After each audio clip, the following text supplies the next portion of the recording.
heart of central Indiana. This is Channel 13 Eyewitness News Night Beat. The government plans for mass smallpox vaccines. Welcome to the Night Beat on this Sunday, everyone. I'm Rhori Johnston. Well, the war on terror, has focused a great deal on one man, Osama bin Laden. But the government is also keeping a close eye on Iraqi leader Saddam Hussein. A new report says there is a serious threat of a bioterrorist attack, specifically smallpox. The Night Beat's Mark Thompson has more on the call for vaccinations and the public's reaction. Tonight's top story. Soon the federal government will vaccinate nearly 500,000 emergency and healthcare workers against smallpox. U.S. intelligence sources say the likelihood is high that Iraqi leader Saddam Hussein has smallpox at his disposal and would consider using it against the United States. That, coupled with the fact that since the end of the Cold War, Russia's known supply of the disease may have fallen into terrorist hands. Indianapolis Terrorism Preparedness Coordinator Peter Bering says now is the time to take precautionary measures. However, the good news about smallpox is that we understand a lot about how it works. We understand a lot about how to combat it. We've got very good vaccines. The government says it's important to vaccinate emergency and healthcare workers first so they can work without fear of infection to treat others if a smallpox outbreak should occur. But there is a point of controversy. Local healthcare officials are hesitant to endorse the government's decision so soon, as many say the smallpox vaccine could be dangerous. There are some concerns within the infectious disease community that the vaccine itself has some side effects for some people. And experts say that's one reason why the federal government is hesitant to reinstitute a public smallpox vaccination policy, one that was abandoned some 30 years ago.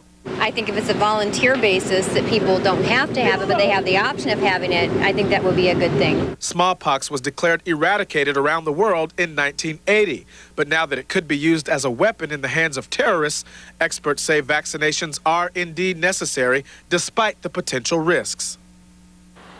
And we want to make clear that local health officials have not come out and said that they disagree with the government's decision to go ahead with these smallpox vaccines. They just say they want more information and know specifically who's going to receive the vaccine and how it will be administered before they go ahead and give their full endorsement to the government. Reporting live from Methodist Hospital, Mark Thompson, Channel 13, Eyewitness News. All right, Mark, thanks for that update tonight. Now, new tonight, a report paints a confusing picture of the moments right after the attacks on the Twin Towers. The New York Times is reporting radio failure and lack of communication plagued city police and firefighters. More than 100 firefighters died in the North Tower after warnings of a possible collapse went out over police radio 21 minutes earlier. The report says some firefighters did not even know the first tower had collapsed and were still awaiting orders inside the second tower. New York fire and police departments are almost finished now evaluating their procedures that day, and they say they will be making necessary changes. Friends and family gather today to remember two people who were shot and killed at Los Angeles International Airport. That July 4th shooting is raising new questions about security at all U.S. airports. Sunday, holiday travelers filled Indianapolis International. New security ideas include screening passengers before they enter the airport or placing armed guards right at ticket counters. Most travelers say they wouldn't mind the inconvenience of tighter security if it means safer airports. I think that may be a possibility. Right now, I don't think so, but maybe later on, if things continue, that may be safer for everyone traveling. Whatever makes people feel safer, that's ultimately what it's about, and I think that would be fine. It might take a little longer, but whatever makes people feel more secure and whatever prevents, another incident. The Transportation Security Administration says armed officers will patrol all public areas of the airports, including ticket counters. New tonight, police investigate a shooting on the east side. We first told you about this at 10. Sheriff's investigators say a man and his wife were leaving the Brentwood Town and Terrace apartments in a silver Cadillac when the suspect began firing shots. Police say at least one bullet hit the woman in the back of her head. Her husband pulled into this parking lot at 42nd and Post Road for help. Medics took the victim to Methodist. She was conscious and talking. Her husband was not hurt. Police say this is the second shooting at that apartment complex in the past 2 days. Also new tonight, an Indianapolis man drowned in Decatur County. 21-year-old Darren Bolton was diving off a cliff in White Rock Park in St. Paul when he went under the water and never resurfaced. The investigation there continues. Governor O'Bannon's administration continues to catch some flack over an airplane. Last year, you might remember state police leased this $3.74 million aircraft to transport the governor around the state. Well, critics say in light of Indiana's financial problems, the plane should be grounded to save money. The new aircraft replaced an older and smaller Cessna. Now, state police promised they would also use the plane for law enforcement trips, and according to our partners at the Indianapolis Star, 60% of the trips did meet those standards. Attorney General Steve Carter is applauding a ruling that upholds Indiana's no-call law. A judge rejected an appeal by Evansville-based Kirby Vacuum Distributors. The company argued the law took aim at select professions and was an unconstitutional infringement on free speech. The no-call law took effect January 1st. Since then, 1 million Hoosiers signed up to stop telemarketers from calling their homes. If you still want to sign up, here's the toll-free number 1-888-834-9969. You may also register online. We'll link you at WTHR.com. Just click on the section called Hot Topics. State police will be meeting with prosecutors this week over those allegations of sexual misconduct at the Indiana Women's Prison. 3 inmates claim prison guards forced them to have sex. State police took over the criminal investigation, questioning inmates and guards. Corrections officials suspended 4 men without pay. A 5th guard resigned from the Eastside facility when the accusation surfaced. Well, police bust a Muncie man for bigamy. Leo Youngblood got married a 2nd time back in April while he was still with his first wife. That wife, Michelle Youngblood, spotted Leo's name in a newspaper listing of marriage certificates. She called police. Bigamy is a felony in Indiana, and if convicted, Leo Youngblood faces 1.5 years in jail. He also faces forgery charges in an unrelated case. Indiana has lost a well-known voice from our radio airwaves. WWKI's Dick Bronson died from a massive heart attack today. It happened while he rode in Kokomo's annual Haynes-Apperson Festival Parade. Bronson's voice was part of Kokomo's country radio station for more than 33 years. A picture hanging in Mayor Bart Peterson's office at the City County building is causing controversy.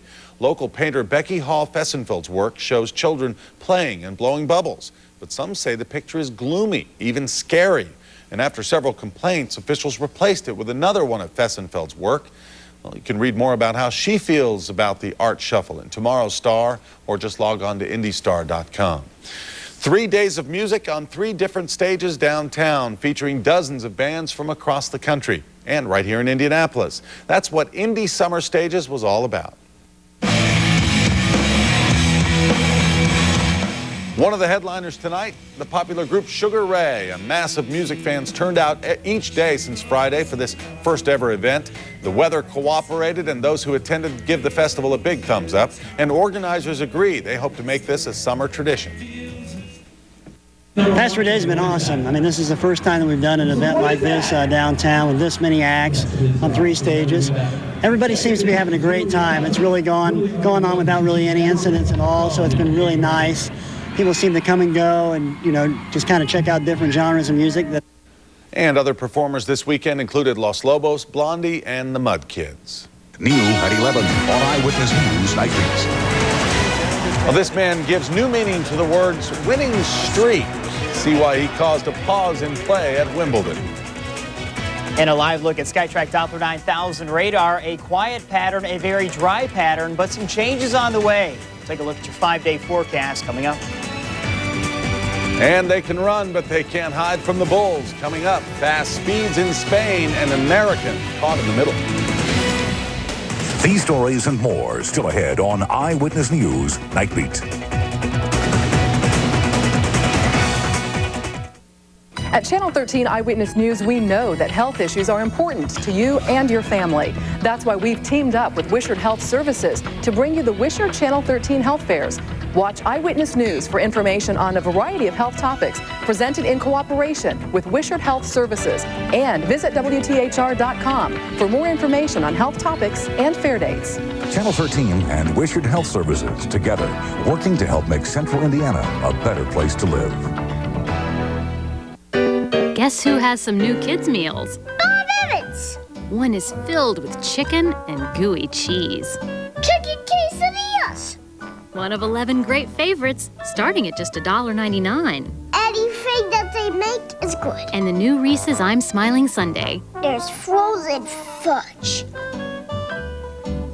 frozen fudge on the ice cream. Kids love Bob Evans. Bob Evans has really good food. This is where we store the inventory, Joey. A veritable mountain of appliances. So many choices. It boggles the mind. Well, you got that right. H.H. Gregg has over 400 models of name-brand appliances in stock. And we keep this inventory moving by selling them at the lowest possible price. Stack them high, sell them low. Yeah! Get more choices. Plus, save on all shapes, all sizes, all colors of name brand appliances through Saturday. H.H. Gregg. We deliver like nobody's business. Now, Rhori Johnston, Jim O'Brien's SkyTrack Forecast, and 13 Sports Jam with Dave Calabro. This is Channel 13 Eyewitness News Night Beat. Police arrest a Mooresville man in the shooting death of his wife. Shahid Iqbal shot his 32-year-old wife, Tammy, at their home on East Main Street. Their 9-year-old daughter watched the fight turn deadly. Medics tried to resuscitate the woman at the scene, but she later died. Investigators say Tammy Iqbal had a restraining order against her husband. Well, there's a declawing debate over an 8-week-old white tiger cub at the Randolph County Zoo. Zoo officials want to remove the cat's claws. They say it's normal procedure for their large felines. But animal rights groups call the declawing cruel and debilitating surgery.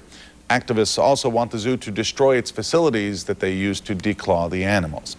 Well, something a little different will greet you in the morning. The Monday edition of your Indianapolis Star will have a new and improved look. That's thanks to this new $72 million press. It's in the Pulliam Center on Georgetown Road.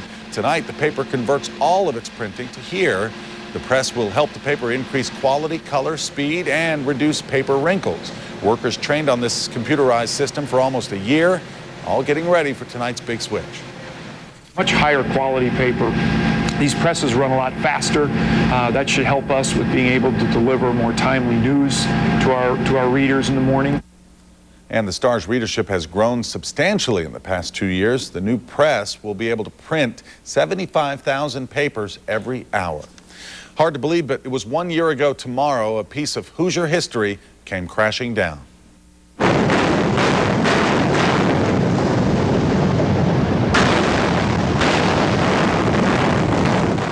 Demolition crews imploded Market Square Arena on July 8th, 2001. Today, the rubble is gone and a parking lot sits in its place. But what's next? The city has hired a consultant to make recommendations for developing the 24-block area.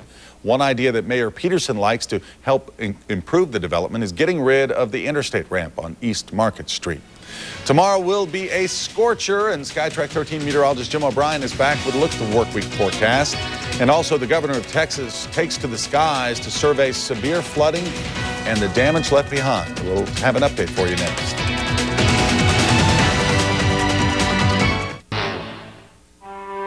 Mike Sullivan must escape the only life he has known.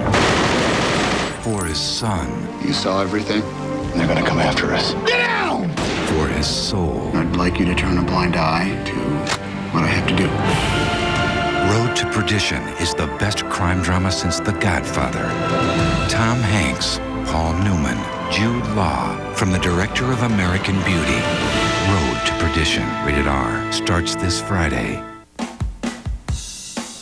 Hey, Dad!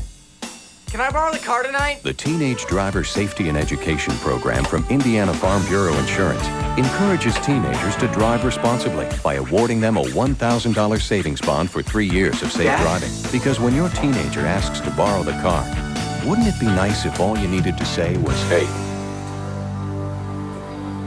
have a great time"? Solutions you need from a company you know.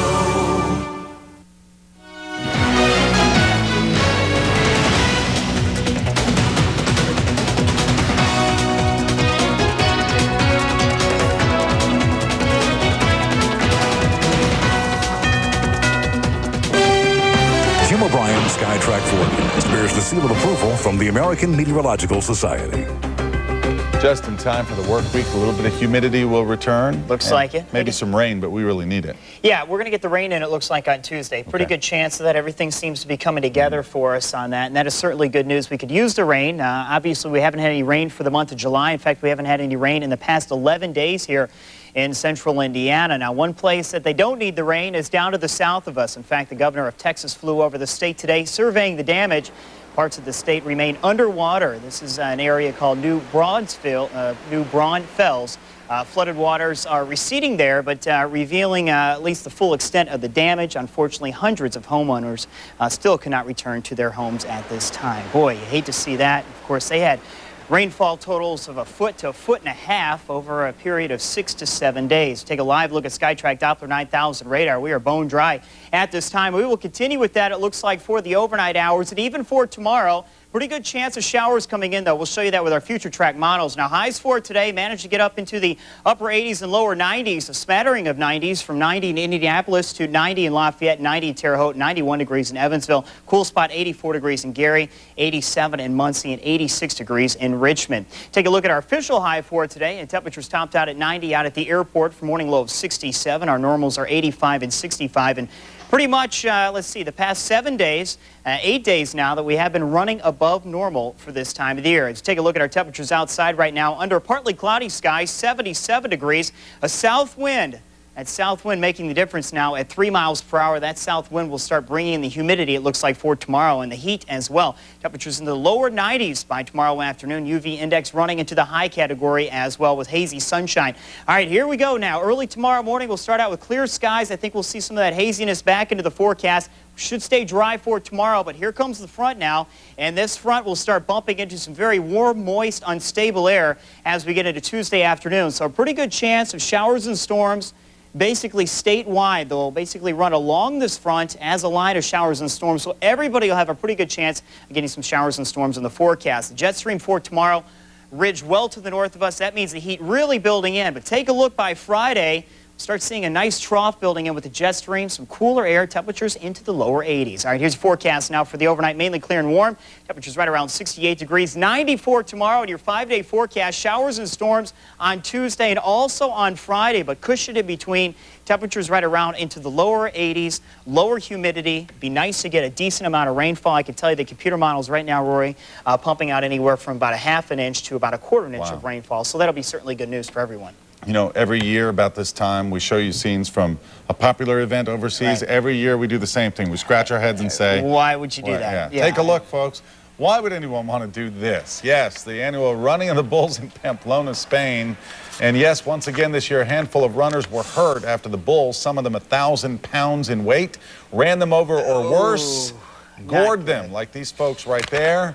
In fact, 3 people went to the hospital, including a 19-year-old from Kansas. No reports of serious injuries, but that's enough for me. Thank you very much. Dave Calabro has the night off. Dick Rea is in the 13 Sports Jam studio. Let's see what's happening there. Dick. Well, Rory, lots of action on the racetracks. That's what holiday weekends are all about. The Indy Racing League playing host to another packed house in Kansas City. The hot driver in today's 200-mile race didn't quite make it to the finish line. That set the stage for more controversy.